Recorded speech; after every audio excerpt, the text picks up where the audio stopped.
Hello there, I'm Tom from That's No Moon, and in today's battle report I take on James's rebel list with my Empire.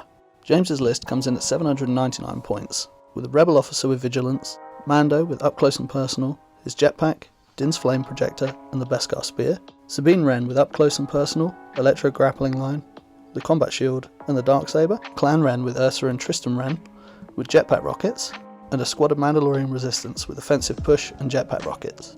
3 naked rebel troopers, and an X-34 land speeder kitted out with a gonk droid, the A300 rifle gunner, a hotshot pilot, and a Mark II medium blaster. My Imperial list comes in at a full 800 points, with Imperial Officer Maggie leading the charge, Boba Fett with comms jammer, flame projector, prepared supplies, hunter and up close and personal. 2 squads of snow troopers with ion guns, 2 stormtroopers with DLT-19s, 3 snipers, and 3 bikes.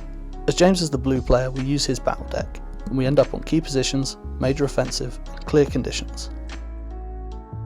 Knowing this scores on turn 6, and that it's going to be a fight over the middle key position, I know I'm going to have to try and do something about James's Mandalorians. They're tough enough that they can do some damage to my list, but as anyone knows who's played Mandalorians, there's still 2 blanks on all of their defense dice, so under heavy fire they should go down. I deploy behind the temple ruins in the middle of the board. This is to get some cover from any jetpack rocket alpha strikes, as they can easily wipe out the sniper strike team. I pick out Boba's 3-pip rule with respect, as I try to buff my snipers and give them 3 black dice with high velocity, sharpshooter 1 and pierce 1, thinking that this would be a good way to get some shots on some Mandalorians early. James goes for standing orders. I give my orders to Boba Fett, the officer and one of my snipers to try and clean up my bag as much as possible, and James gives his order to Sabine. Mando takes his independent, and Clan Wren takes a dodge with retinue. Choosing to activate Officer Maggie with my first activation, I give out an aim to my bikes with spotter, and then I take a dodge. James pulls the Mandalorians. He aggressively double moves to what I think could be a good spot to get a jetpack rocket off on the next turn. Capitalising on good line of sight on Mando, I move some snipers to take a shot at him behind the B-wing. With heavy cover down to light, I know it's unlikely that I'll get any wounds through, but an early shot is still good, but it is just a suppression. As with most turn 1s, there's a lot of moving per position. James is double moving his commander, while I double move some stormtroopers to the key position. James moves Clan Wren for a better position. I can tell he's reluctant to give me an opportunity to get a good rule with respect shot off. Pulling my first squad of bikes, I take my compulsory move, I move again, and I shoot on the Mandalorians in the heavy cover. With an aim from spotter, I manage to get 3 crits. James loses one of the Mandalorians from the squad. After another turn of positioning, I pull another bike, and I continue the attack on the Mandalorians, and get a second Mando out of the squad. With the Mandos now on a single mini, a lot of the damage potential has been taken out of that squad. Mando takes a double move into some better cover to get a good position for the next turn. I double move some snipers up to get someone to contest the objective early. This is a little bit risky, but if I can contest the objective, then James is going to have to do something about them. Again, me and James both use this opportunity in the game to double move for some better positioning for the next round. Activating his land speeder, James takes a compulsory move, and then a second move to get a shot on some heavy cover stormtroopers who just end up with a suppression. Activating my last squad of speeder bikes, I move to get into a better position to try and finish off the Mandalorian in the next round. James also plays for position with Sabine. He moves up to the A-wing near my deployment zone. I then decide to aim and shoot at James's land speeder with my sniper. Using the command card effect, I manage to take a shield off. Being a few activations up on James, I now activate Boba Fett and a double move to get in a better spot for the next round. Going into turn 2, I'm expecting James to play aggressively. He got both Mando and Sabine in an aggressive spot, and Clan Wren not far behind to support them. I opt for Boba Fett's 3-pip jetpack rockets, and James plays Legacy of Mandalore. Rolling for priority, James wins on the tie. Orders Sabine, Clan Wren and some rebel troopers, whilst I only order Boba Fett. Activating Clan Wren, James decides to move and fire his rockets at my sniper squad hanging out in the middle objective. With blast and a terrible roll, they're both picked up off the table. A little annoyed at losing the squad before they can do anything, I choose to go for my bag. I pull another sniper squad, and I shoot a heavy cover Sabine. With heavy down to light with sharpshooter, I get 1 through with pierce. James chooses to spend a shield. After some more positioning, I pull special forces again. I aim and shoot at the land speeder, and I get rid of another shield. Choosing to now activate the land speeder before it can take any shots from the Iron Snows, James moves with a compulsory move, a second move to get a better shot on the bikes, and then he fires at the first squad. After cover, I only take a single wound on a bike. Activating Boba Fett to take full advantage of the rockets, I move and I take a shot on the land speeder. I get 3 wounds through after he spends this final shield. After a pass, I draw some snows and I continue the assault on the land speeder to try and get it off the table. I don't get it off the table, but I do get an ion token on it, and I get it to its resilience value. It now has to spend 2 actions to move. This is probably the best outcome for James, as he's got the compulsory move, so it's not completely immobile. James holds back some core and plays a little bit more defensively with them, while I try and draw him out by moving some stormtroopers to the middle key position. Pulling his special forces, James moves with offensive push with his single Mandalorian and fires a rocket into a scout team, which leaves just a single heavy weapon in the squad. Finally drawing the support token that I was looking for, I move the bikes around and I take out the lone Mandalorian from the table. Sabine chooses to double move up into the stormtroopers in the middle of the table by the objective. This was a risky play, but I've managed to draw Sabine into the middle of the table early, and now I can try and get her off before she can do some real damage. If I can keep her in melee, she won't be able to take full advantage of her explosions card. Taking advantage of the mobility of the bikes, I double move and get an out of cover shot on Mando. Rolling 4 hits after his dodge, I get 2 wounds on him. This feels like a great start to getting him off the table early, as he only has 5 wounds. James decides to activate Mando early before the bikes can come round and take another shot. He returns fire on the bikes that shot him, who take a single wound. This triggers up close and personal, and James moves him up behind the land speeder for some cover. With my last squad of bikes, I aim and I shoot at the land speeder to get it off the table. James decides to take a pot shot on the bikes to stop them trying to rip through his core in the next turn, and he gets a second wound on a bike squad. Knowing that I've probably only got 6 Boba Fett command cards in my hand, and I'm at the mercy of the bag for when they can activate in the next round, James might have another chance to shoot before they get an activation. Rounding out turn 2, me and James both use some activations to move for position for the next round. I move my last squad of snows to take a heavy cover shot on Mando, and they move up and get a 3rd wound through. At the end of the round, I'm pretty happy where I'm at on the board. I've got 3 wounds on Mando and Sabine tied up in melee. If I can keep her busy and target in melee, she won't be able to play to her strengths, and hopefully I can get Mando off the table in the next round. With my plan in my mind, I opt for Boba's newest 1-pip, a simple man, giving Boba a marksman and an aim, and I take a dodge with independent. James plays This Is the Way to gain relentless with Mando. He wins the priority roll and chooses to activate him first. James moves over the A-wing in the middle of the landing pad, and with relentless, he flamethrows a squad of snow troopers and shoots into Boba Fett with his pistol. My snowtrooper dice blank out and I lose all bar the unit leader, and he gets 1 through on Boba, which he rolls out of with Impervious. With his second action, James moves into melee with my second squad of snowtroopers to keep him safe from other attacks.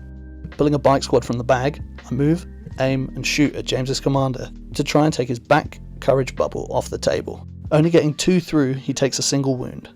With a core unit, he aims and shoots back at that same bike. James manages to get a bike off the table. Activating my commander, I spot a Boba and aim, and then I move to get a better shot in the next turn. Trying to get an activation off the table, James keeps up the fire on the bikes, who are now down to a single wound. I pull a core token and I disengage Mando, leaving him out in no man's land with multiple units still to activate. James continues the attack on the bikes with the commander and he gets him off the table. Deciding to continue to try and take his commander off the table, my second squad of bikes double moves and takes another shot into the commander, who's now left to survive just on 1 wound. Pulling Clan Wren from the stack, they double move to take cover behind some boxes by the central key position. Next round they'll be able to get the retinue from Sabine in a great position for an attack. Making the most of not having to move and having a rare range 2 shot, my strike team take an out of cover shot on Mando. As is the way with scouts, with 4 dice and an aim, I get 2 hits. Losing high velocity by adding the second man's dice, James spends a dodge and with Impervious, he rolls out. Again going back to the bag, Sabine opts not to aim so that she's free to use her second action to move into another squad. James swings with the Darksaber at the stormtroopers that she's in melee with. Only gets 2 hits. That's a disappointing result for James, so he takes a dodge as his second action. Getting another core trooper, I decide to aim and shoot with my DLT squad holding the back objective. Rolling 1 crit and again James rolls out and just takes another suppression. With only core left, James tokens up for another turn of positioning. My sniper activates and takes a shot at Clan Wren, who again just take a suppression. Activating Boba Fett, he takes an aim, declares attack on Mando to get another aim from Hunter. I spend a single aim to reroll, and then I spend 3 aims to make 4 crits that he has to save. He can't spend any dodges as he doesn't have outmaneuver, and again he rolls out completely unwounded. Taking advantage of my extra activations, my bikes pivot and shoot Mando. The chance to get him off the table is too good not to take. This means that his commander will survive till the end of the turn, but hopefully I can get Mando gone. Only getting 1 hit after cover, James spends his dodge and just adds another suppression. My final activation is the stormtroopers who are in melee with Sabine, who aim, punch, and they get a wound on her.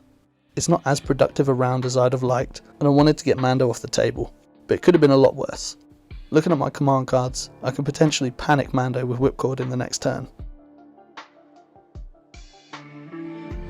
Picking out Boba's 1-pip Whipcord, James plays Mando's 2-pip I Like Those Odds to potentially get 2 attacks off this turn. With the priority, I activate Boba. I Whipcord Mando to give him 2 suppression and some immobilized tokens. I move and I decide to try and take Clan Wren down. I use the flamethrower to make my dice 3 red, 3 black, and James manages to roll out again, taking no wounds. It's a little bit disappointing as I was hoping to get some minis out of that squad. Activating Mando, James really needs to rally, as at the moment he's at his panic value. He rallies 1 and he can attack this turn. With the card effect, this gives him 2 attacks. Takes out a sniper team in no cover, and then he takes a shot on Boba, who rolls out. Pulling a core trooper, I decide to activate the squad in melee with Sabine. I dodge and punch Sabine to try and get more damage through, but again, she saves. Getting the core squad that he wants, James just keeps attacking my bikes, who again take another wound. My commander passes out another aim with Spotter, and then he takes a pot shot on Mando for another suppression. Continuing the attack on my bikes, James gets another bike off the board. Choosing to recover with my snowtroopers to get the ion gun back, I move to the objective and I take a shot on Mando. I get 2 hits after cover and another suppression for Mando. Clan Wren activate, and as they're suppressed, they get a single action and they take a shot on Boba, who takes a wound. Making the most of my bike before he's taken out, I move and try and get the commander off the board. James manages to roll well on his white dice and he still lives. With Sabine, James chooses not to aim and just takes a swing at the stormtroopers, again hoping to have a free action once he kills the squad. He rolls and only gets 1 hit. The stormtroopers spend a dodge and he keeps them in melee. He uses his second action to grappling line Boba Fett, putting him on his suppression value and slowing him down with the immobilized tokens. Pulling my last squad of bikes, who have an aim from Spotter, they take a second aim and take a heavy cover shot on Clan Wren, who finally take a wound. As I currently still outnumber James, I'm left to round out the turn. I take another DLT shot on Mando, adding another suppression, which can hopefully take him out of action for the next turn.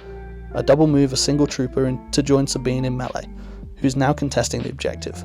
With the way James's dice are going on the Mandalorians, I can see this being a close game, and I've got to keep the pressure on to get them off the table, as their offensive output is so high. Knowing that he won't get the most from explosions being in melee with 2 units, James opts for Symbol of Rebellion, and I go for Boba's Flame Projector. We roll off again, James gets the priority. Sabine activates and gets to recover. James makes the most of the landing pad and decides to put the graffiti token on there. It's the biggest terrain feature and now inspires his whole army. Again, taking no aim, he kills the stormtrooper squad, but with the snowtrooper in melee, she's still stuck. With the second action, he electro-grappling lines Boba again, to give him 4 immobilized tokens in total. Activating Boba Fett, I rally and I get a single action. I flame and shoot Clan Wren. As they're wounded, I get an aim from Hunter. They have 5 to defend, and after a dodge from Retinue, they only lose a single mini. Only needing a single wound, James aims his core and fires on the bike left on a single wound to get another one of my activations off the table. Activating my last squad of bikes, I aim and I shoot the Mandos again. After the aim I get 2 crits. He defends them both, but with my compulsory I move over them to give them a suppression. Going with Maggie, I get another suppression on Mando, and then I move out of line of sight to try and deny the bounty. Realising I outnumber him on the middle point, James realises he needs to thin my numbers, and he aims shoots at my bike, to get one of the minis off the board. Activating my full squad of snows, I recover and fire again on Mando for another suppression. Now pulling Mando from his bag, he's got to rally 3 of the 8 suppression that he has just to get a single action. James just sees blanks on his defense dice and Mando panics. This feels like a win for me, as he had the potential to get some minis off the table. Trying to bump that suppression back up, with a core unit I take a full shot and I get 2 crits on Mando. Again he saves it all and takes a suppression. Clan Wren need to rally to also avoid panicking, and they get the minimum that they need and they take a shot on my lone sniper. Looking for a crit, James gets what he needs and my snipers save both crits that got through cover. The snipers now activate, but with a single action, they manage to finally get a wound through on Mando. The turn is rounded out by a single snowtrooper punching Sabine, who gets no wounds.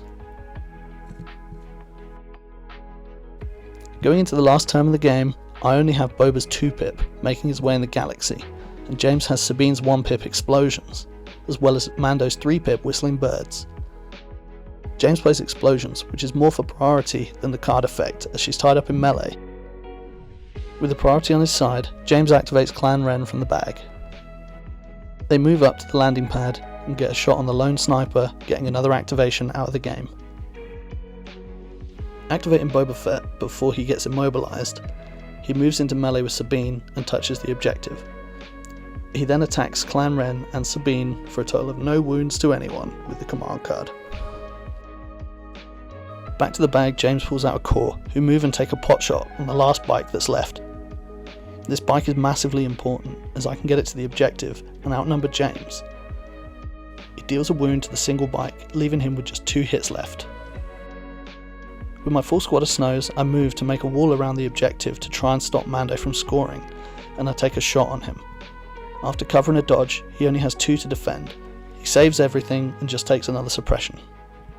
James activates his commander, who moves to his back objective. Worried that my bike will shoot the objective holder, James moves out of line of sight. He didn't need to worry, because my bike triple moved to sit on the objective to give me 4 units in base contact. Going into the final activations of the game, James knows that he needs to do something big. He activates Sabine, kills the snow, leaving me with 3 squads to his current 1 in base contact with the objective. If James can kill my bike and snows, or at least stop them from contesting, it'll go to points, in which James has killed far more than I have. To try and suppress him more, I move out and shoot with my commander, who blanks out. I'm also hoping that James will try and claim the bounty, as he's not got enough dice to take Maggie down. James activates Mando, who's only got a single action. He decides to move up into melee with my snows, pulls them off the objective and into melee with Mando, leaving only 2 squads in base to base with the objective. With the final activation of the game, James needs to try and kill my bike on the middle point to win. He aims and shoots, gets 2 through cover. That is all he needs. I roll the 2 whites and I'm thrilled to see paint. My bike lives to clinch me the win. If James had moved Clan Wren into contention with the objective, it would have gone to points. So the takeaway from this game is this: be mindful of your objectives in the closing stages of the game. Until next time, may the Force be with you.